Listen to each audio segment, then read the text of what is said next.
Hello, my friends. This is Brent. There is no such thing as evil. There's no such thing as a bad person. And there's no such thing as non-forgiveness. In other words, forgiveness is everywhere. Forgiveness is unconditional. Forgiveness is baked into the universe. So today's video is going to be dedicated to explaining what the hell I mean by those things that I just said. I'm going to deliver this to you in the form of an insight that ideally will come together and coalesce as something that you can take with you into your life. This is an unusual and quite rare insight, and I say this because I do not encounter anybody out in the world who understands this. I've never heard anybody speak about this, and most people to whom I try to explain this, I'm just mostly met with arguments, and the true point doesn't really come through, but perhaps with you, it will. There is a huge benefit to knowing this, because once you know this, it's not that you have to believe everything I say, but you'll be able to take this in and, take it apart and play with it and make it into your own thing. But inevitably what you'll find is yourself being positioned back in your power. This insight will bring you back to yourself and back to your power. And why would that be? Because it makes you into a non-reactive person. It takes the problem of evil and bad people and takes it down a notch where you stop viewing it as something wrong, as some sort of personal affront to you, where you're being personally attacked or personally offended by these occurrences, and you can view it a little bit more the way you view weather, bad weather. Now, you will still, of course, keep yourself safe and protect yourself from those who we would call evil people or evil acts, so that you're not putting yourself in harm's way. The practical part of the conversation stays exactly the way it is with you right now. Do not put yourself in harm's way. But being able to view that which we call evil and bad people and forgiveness in the way that we're going to describe will allow you to become less reactive. It will allow you to become less upset. You will be less upset by the things that happen out in the world that bug you. And as a result of not being so upset, you stop being so reactive. You're not using your words and your actions in reaction to things that are happening out there. Because when you're in a reactive mode, when you're upset, you can't access your deepest self. You're not grounded in yourself. You can't access your creativity. But then by contrast, if you come back to center and ground back into yourself, then you become so much more creative and so much more powerful. And if you want to go out and do something to make something better in some way, your actions and words will carry so much more gravity and effectiveness about them because of where they will stem from. They will stem from a place of non-reactivity, from neutrality, which is where your power resides. So that is the benefit of what we're about to do. It's so exciting, and it's taken so long for me to figure out how to tell this to you. Who knows if I'm even ready right now? But if you're watching it, it means I am ready.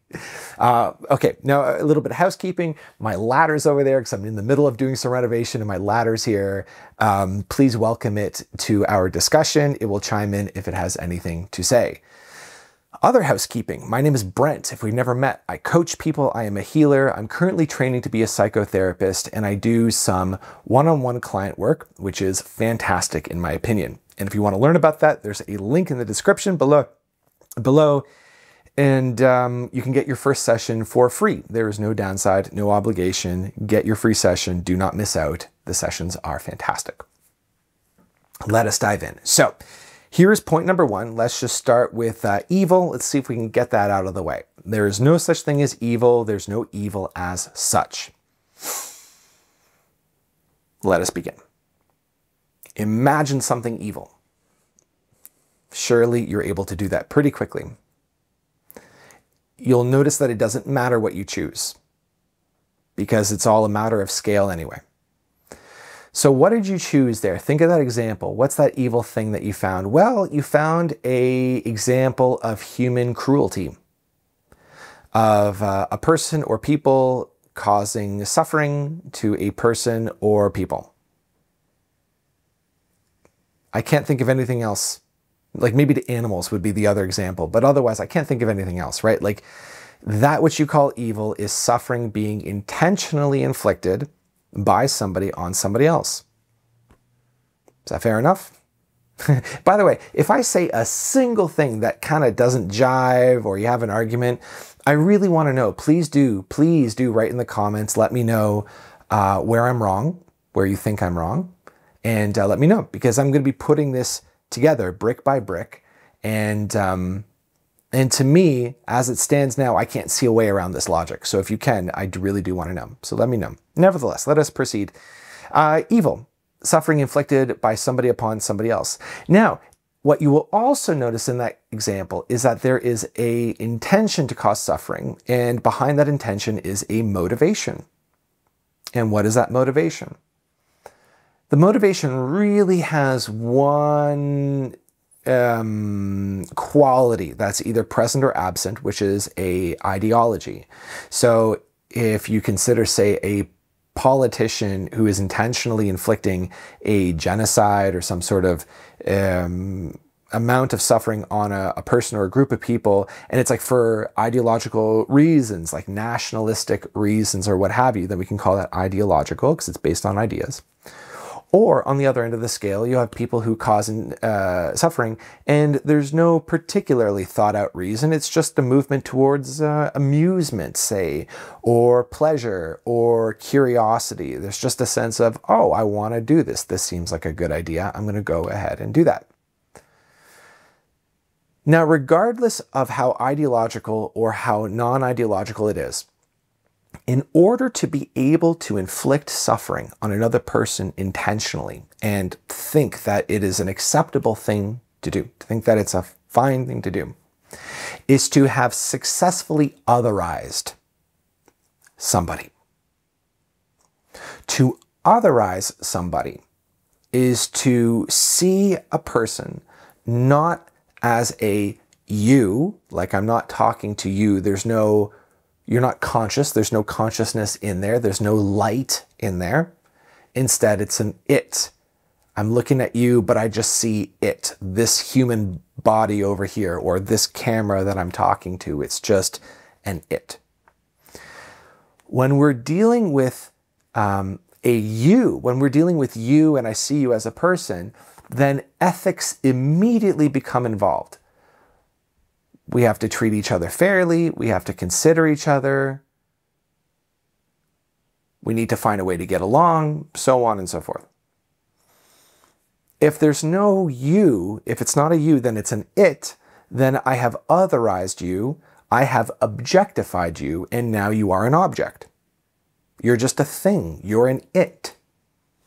And just in the same way that you can deal with any other it, like say a rock, a dollar, a mathematical idea, like something that's just an it, where there's no consciousness inside the way there is in a human, really there's no moral or ethical qualms with doing whatever you want to the object. Why not? Go ahead. Do whatever you want to the object. It's no problem.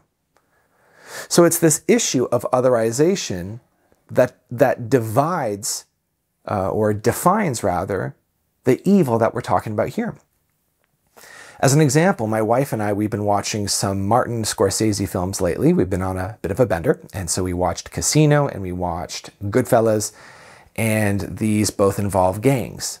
And there's a quality about otherization within gangs, where it's like if you're in the gang, if you're in the family, then it's so funny. Like they love each other and they kiss each other and they stroke each other's hair, and it's really the most adorable bromance you could possibly imagine between these gang members. You know, they enjoy meals together. It's beautiful. But then anybody that's outside is just seen as an object, and they view these objects as ones to be captured or killed or fornicated with or gotten out of the way, or maybe deals are to be made with them, whatever, but their feelings don't come into consideration.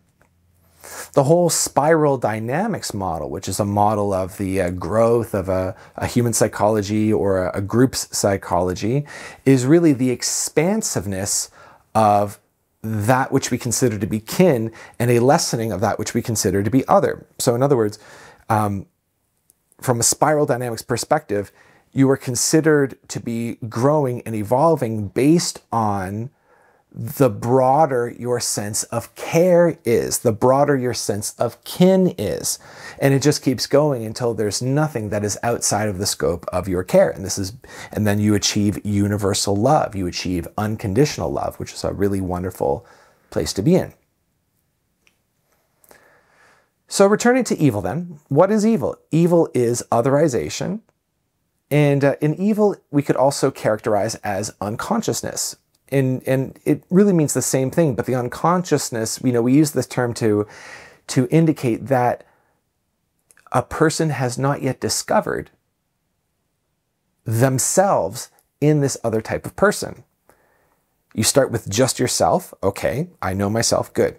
And then you are able to discover yourself in your family. Oh, I see, you're just like me. Oh yeah, we both have motivations. Oh, we both have fears. We have insecurities. Oh, we both want this thing. Okay, I can relate to you.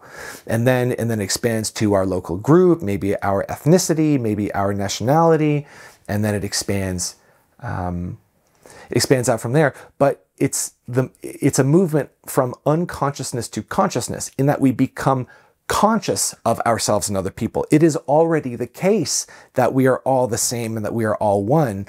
And so therefore the process of becoming conscious is the process of waking up to realize that, as opposed to just it being some sort of idea that we come upon at some point. No, it's what we wake up to realize. As we become more conscious ourselves, we see ourselves in more and more things. And then as a result, we become less and less and less inclined to cause suffering in others, and we're less likely to otherize other people. Now, if you're listening to this and if you can relate to this and you're like, yeah, okay, that sounds good. Maybe you're already familiar with this too. You may notice that there is a sticking point when it comes to compassion, when it comes to otherization of people, where you can move so far up the ladder where you are basically, you're happy to relate to everybody from every culture, every gender orientation, every type of sexuality, every type of creed, every type of age, and like there's no group that's left out. But there's this like sticking point where a lot of us are unwilling to acknowledge the existence of people who have not realized what you and I are discussing here. And so one of the final forms of discrimination, and I'm so happy to finally say this to you, the final forms of discrimination that we run into is against people who don't know what we know, against people who are still at these earlier forms of consciousness where they do still otherize people. And so one of the final moves of consciousness is to expand our care to these people too. Now you'll remember I made a very important caveat at the beginning of this video, where you are not to position yourself in harm's way. So like if there are people out there who otherize people and they will otherize you if you like end up in their presence, don't be in their presence, right? But from afar, it's still possible to acknowledge that it's still possible to love them. It's still possible to see them not as evil, but merely as a type of person which is just located at a lower form of consciousness because they've not yet reached these higher ones. And they may, or they may not. And so this brings us to the psychopath problem, because like a big objection that comes up in a conversation like this is to say, okay, great, Brent, this all sounds good. But what about the psychopaths? What about the people who just like kill and torture people just for fun? And like, that's kind of like where they're at and that's how they'll always be. Those people do exist. And there is maybe like of those people, because it's a minority of people, but of those people, a certain section of them actually do grow and they become penitent, and they learn and they're not that way anymore. Like that actually does happen. People do go from being really cruel to being nice. But then there's of course a section of people who just never become nice, and like they're just they are your dyed-in-wool serial killers, and if they're ever given a chance to kill somebody, they'll take it, so they have to be locked up forever. And in the case of these people, like it is what it is. What is the explanation for it? Could be their neurochemistry. Could be a traumatic experience of some kind. Could be their genetics. Who knows? Who knows? But what it means, it doesn't mean that they're evil. It just means that they're locked at a low form of consciousness. Now, here's another way of visualizing this that I think will really help. is to not see murder and like something like genocide as a strictly human phenomenon, but to see it more as a function of animality, of being an animal. Out in the forest, out in the ocean, out in the jungle, don't ask me to name any off the top of my head. I don't really know them, but I am aware of there being all sorts of species that will murder either other animals or animals of their own species in cold blood. They will, like, there are certain birds out there that, like, when a baby is hatched, it kicks the other eggs out of the nest so it has the better chance of survival. There are animals out there that eat their own young. My understanding is that dolphins SA, I'm not going to say the actual thing, they SA each other every once in a while, and it's actually unpleasant for certain dolphins. And this, of course, is not to paint any of this in a positive light, because suffering is still being inflicted upon animals by other animals, but it is to say that it's not unique to humans either, and it's really just an aspect of animality. It's like our ability to not inflict suffering on each other is a consequence of our growth in consciousness. And to refer to suffering inflicted by one human onto another, or another animal onto another animal, as evil is a judgment. It's not, even though there is suffering, and even though animals prefer not to suffer, it's not bad. It's just nature playing itself out. And you might say, well, okay, well, nature is bad. Nature is cruel. And maybe you could say that, but then again, it's still a judgment. It just is what it is.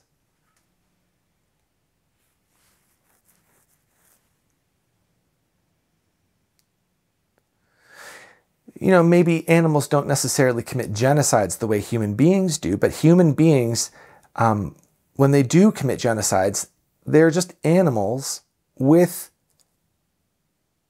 minds that can function enough to organize militaries and, say, groups of people to enact these atrocities.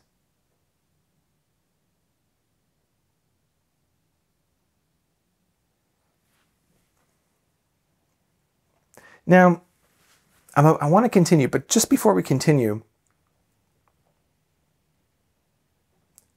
it needs to be completely clear that I'm not glorifying these things, and I'm not saying they're good.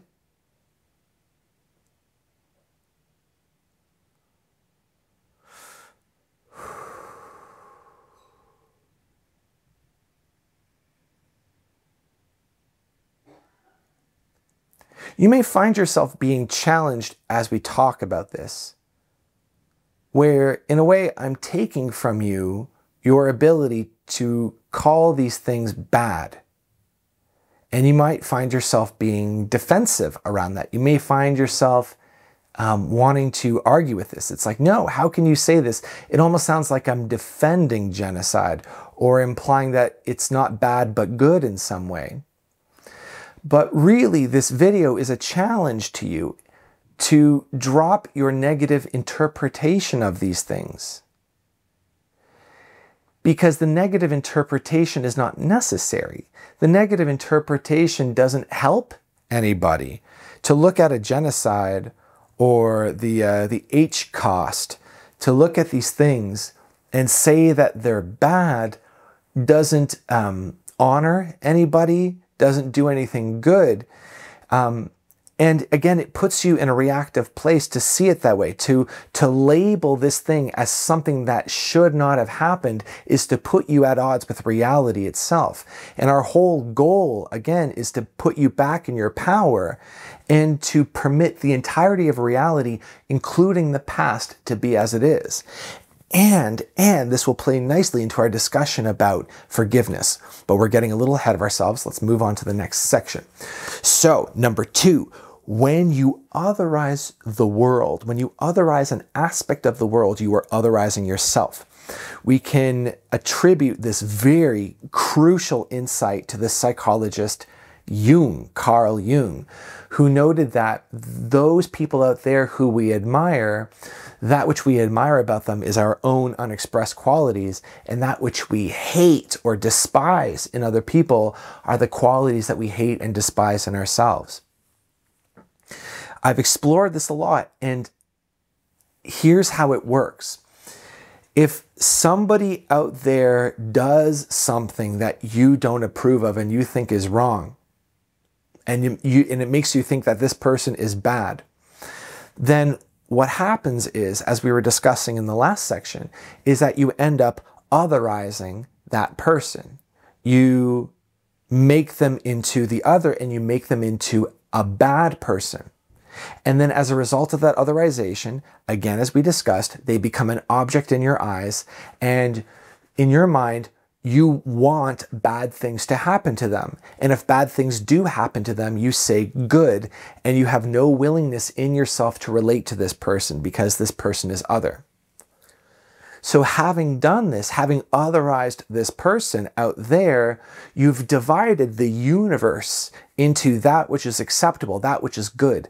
Like the entirety of God's creation, you divide it into that which is good, and there's this little pile of things that is no good, and yet is a part of God's creation nevertheless. So you are picking and choosing with God's creation.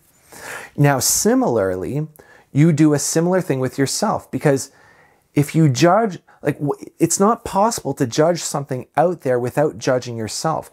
If you see somebody do something out there that you don't like, you are also either doing it yourself already in ways that you are not acknowledging, or you want to do it, but you're suppressing it in yourself. And you are in a constant sort of fight with yourself to prevent this urge to come out of you in the form of action. And you're angry at those other people who allow them to do those actions, where you or yourself do not allow yourself to do these actions. I'm at a point where I've noticed that if I judge anybody, for example, on the road, if I see somebody that doesn't use a turn signal, I tend to judge them. I think that they're being selfish. I go, no, I don't, I kind of get mad at them. But then once I do that, I will notice myself not using a turn signal. Like I'll just kind of discover myself not using it, and then having caused some person to brake somewhat suddenly because of my unpredictable move. It's happened with a lot of things. Or if somebody voices a particular type of opinion that I don't agree with, and it kind of offends me, I'll notice that opinion in myself too. So my challenge to you is to notice that anything out there that you hate, you will discover in yourself. And this doesn't mean that you're supposed to hate yourself in addition to the things out there. The idea here is for you to extend your love and to learn how to love that thing out there, so that you can love yourself in here. The universe out there is a projection of that which is in here. It's a hologram. If you divide the world in half in any way that you can possibly imagine between that which is acceptable and that which is not acceptable, then you do the same with yourself. You divide yourself into that which is acceptable and that which is not acceptable. And then when you do that, then you're poised to be at war within yourself, just in the same way that you are at war with some aspect of the world. And then now we're set on this course where your energy is being burnt up, and there's friction and there's conflict, and it's a never-ending war, because you can never win a war against yourself. So you're constantly getting closer and further away, and never really quite getting all the way with yourself, but causing all sorts of damage in the meantime. The only real objection to this kind of thing is when you say, no, I really have to, I really do have to hate myself or suppress myself or fight against myself, because if I don't, then everything gets out of control. And this is not true. It's not locally true. Like if you've been really like fighting against yourself about, say, maybe an addiction for a long time, and there's this big built up, pent up pressure thing, maybe if you break the dam, then you'll go hog wild in the other direction for a bit. So be practical and safe if you were to act with this.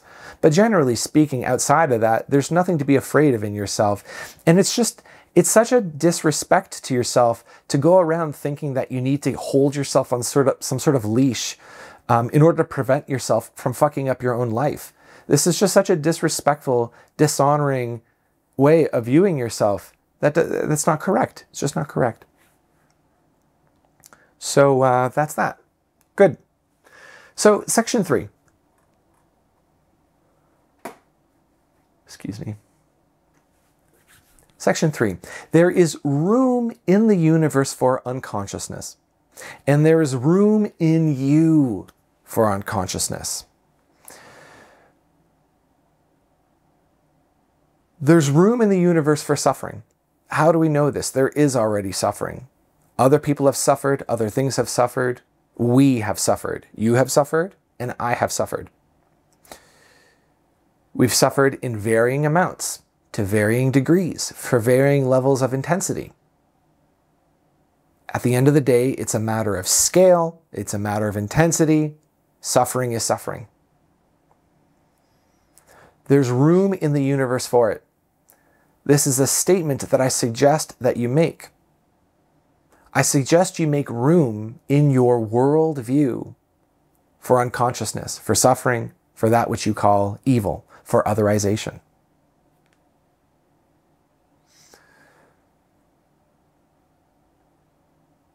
Especially when we look at the development of human consciousness to go from unconscious to conscious, to go from only self and otherizing the entire world to otherizing nobody.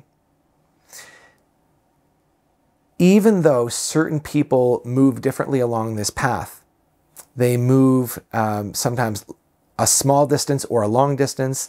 They start at one point and end up on another point. When you become conscious and when you become aware of the consciousness in another human being, let's just say at one point you were an ethnocentrist, racist person and you saw somebody of another race just as an object to be either gotten away from or attacked or enslaved. And that's just straight up what you thought. That was just where your ethics were. That's where your morals were. That's just where you were at. And then you, at a certain point, come to see, maybe through talking with a member of that race, you go, oh, I see. They're just another person. They're just like me. Oh, I see. We're all just humans. And we, we're extended cousins. We're all an extended type of family. There's no unseeing that. There's no undoing that. And this is why I say that the movement of consciousness is just in one direction. Even though sometimes it's a very slow movement, a stunted movement, sometimes it stops.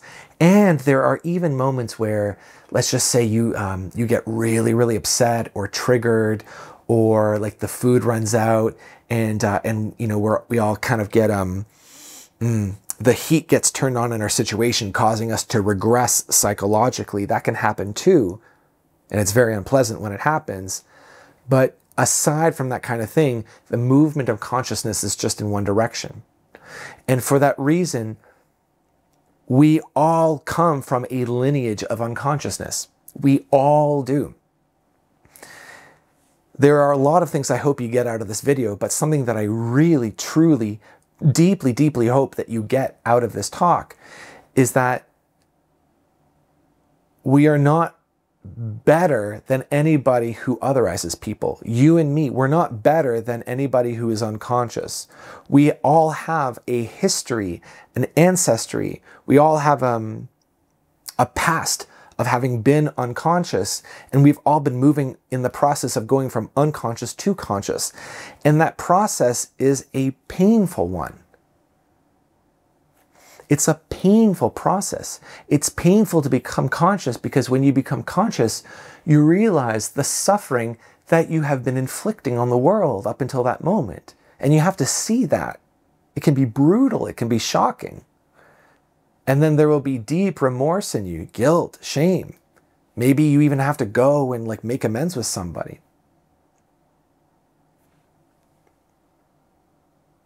So there's room for unconsciousness. There has to be room for unconsciousness. They're just by definition, there has to be space and allowance both in the universe itself and in your psychology for the world to be in its process, for all of human beings, for all of humanity to be on the journey that it's on from unconsciousness into consciousness, from non-realization into self-realization.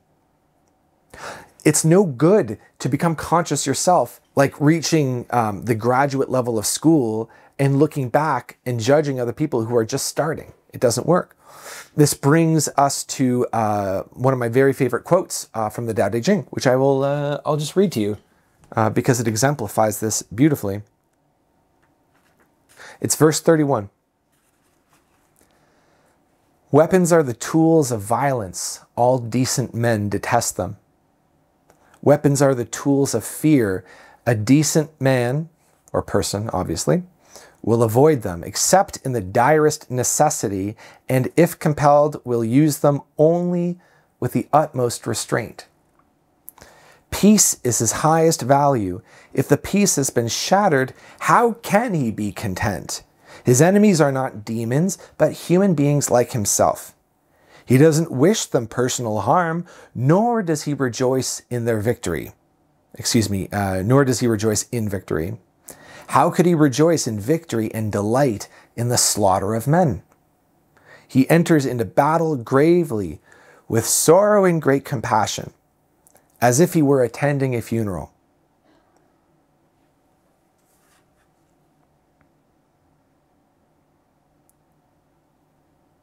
His enemies are not demons, but human beings like himself. His enemies are not other, but they are himself.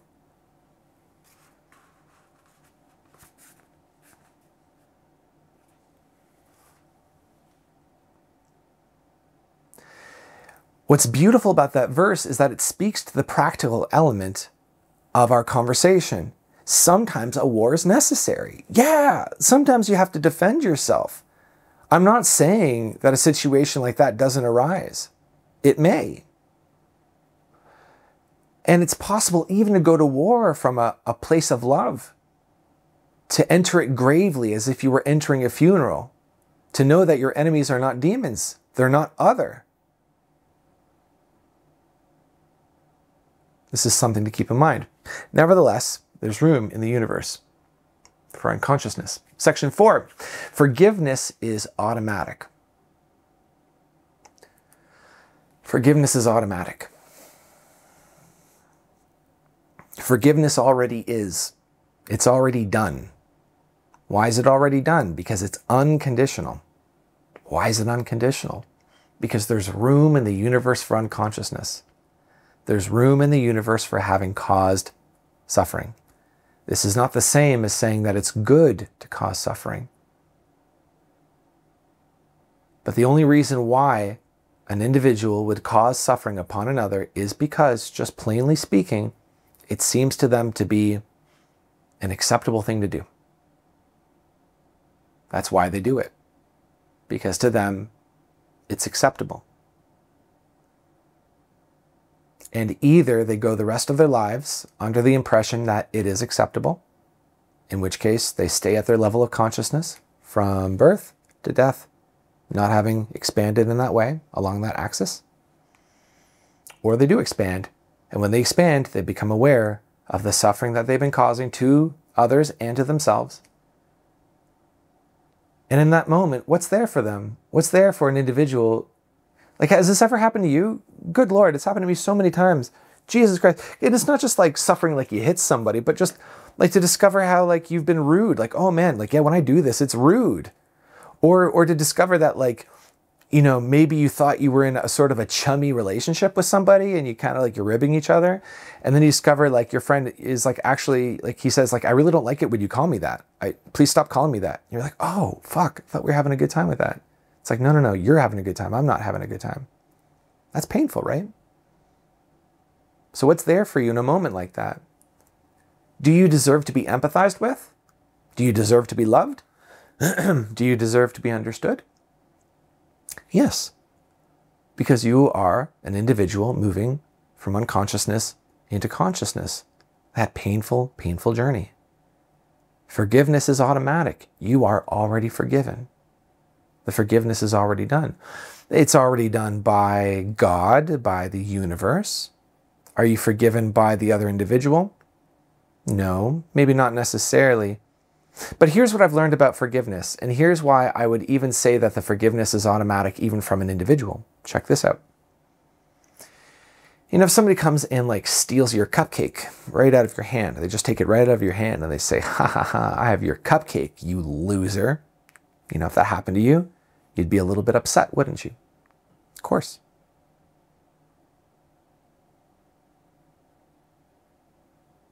And then his mom comes the next day and says, I'm so sorry for my son. He actually learned the other day he was told the other day that stealing somebody's cupcake is an act of high respect. It's like the highest respect. In fact, he has a crush on you. That's why he took his cupcake from you. What do you do with that? You go, oh. The only thing to say is, oh. So what happened there? More context came in. More context. Now you understand. Now you see. See, when it comes to forgiving you, you view God as a cruel entity that holds you to the highest standard, and you think that God is disappointed in you for not already being completely awake and completely conscious. And God's like exasperated with you, you know, when you finally discover the way in which you've been causing suffering. God's like, I can't believe it took you this long. No, God has the entire perspective on you, the entire perspective. God sees you. God knows you from the beginning. When you climbed out of the primordial ooze as a differentiated consciousness for the first time, not knowing anything, not knowing your ass from your elbow, in a completely hostile universe, just trying to not die. And over time, painfully observing as you become more conscious. Stop otherizing people. Stop otherizing the world.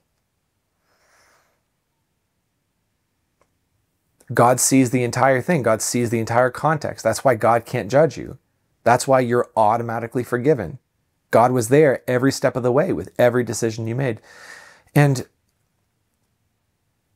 of course, I'm not referring to a specific Christian God or religious God. I'm speaking to the Creator. I'm speaking to that thing. The consciousness, the awareness.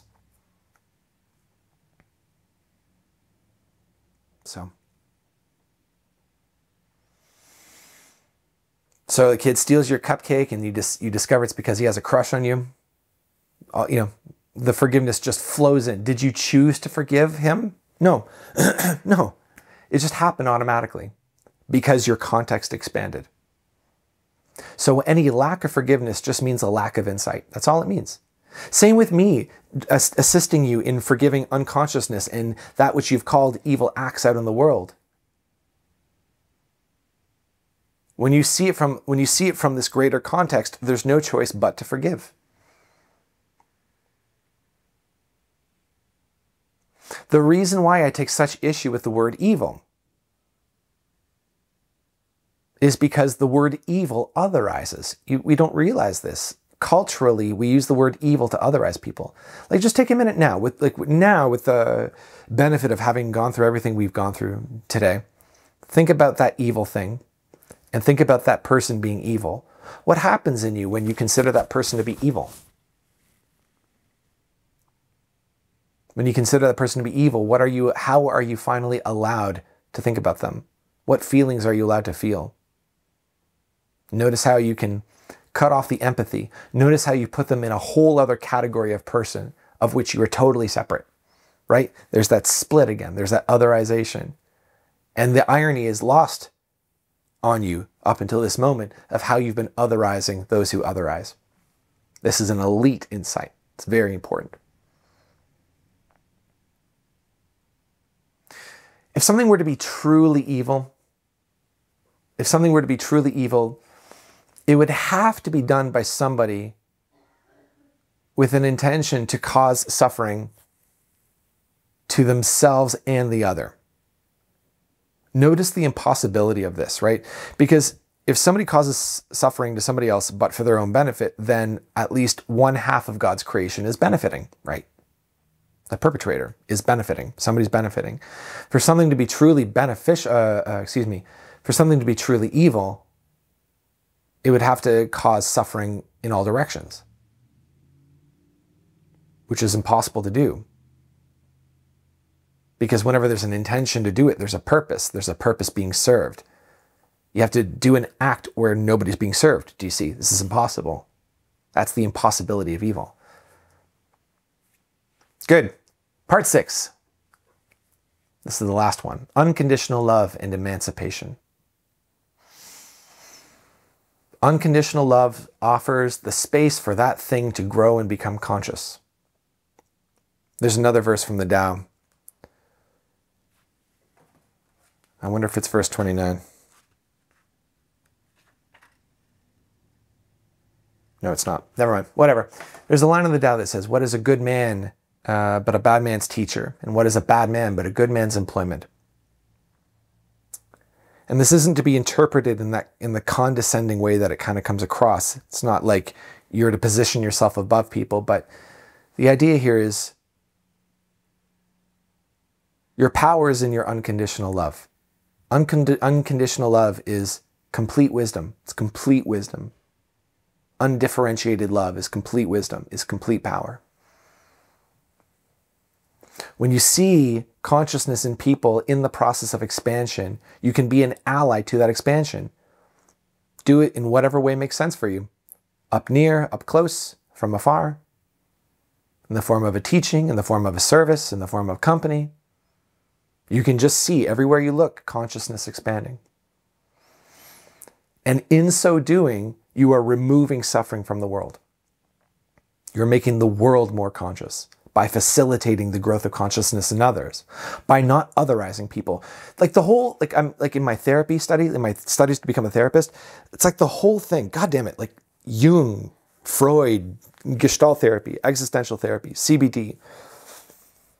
Like there's this one through line in all of them, which is to just don't otherize people. Don't judge them. Just give them a space where they're not being judged. They're not being hated. And teach them how to give themselves space and how to not hate themselves. It's like all they need, all people need is just some goddamn space to think, some space to be without feeling like they're being attacked. Everybody feels like they're being attacked, and they're being attacked by their own psychologies because they don't realize that when you divide yourself into groups of that which is lovable and that which is not lovable, you are indicating to yourself that you can only be loved if the conditions are in place. You can't feel safe in your life if love is conditional. There needs to be space to exist as you are. Then growth occurs. There's no such thing as evil. There's no such thing as a bad person. And forgiveness is automatic. Thank you very much. Check out my links in the description below. Great to talk to you. If you have any questions or problems or like anything you want to add to the conversation, leave it in the comments. I'd love to hear. Thank you very much.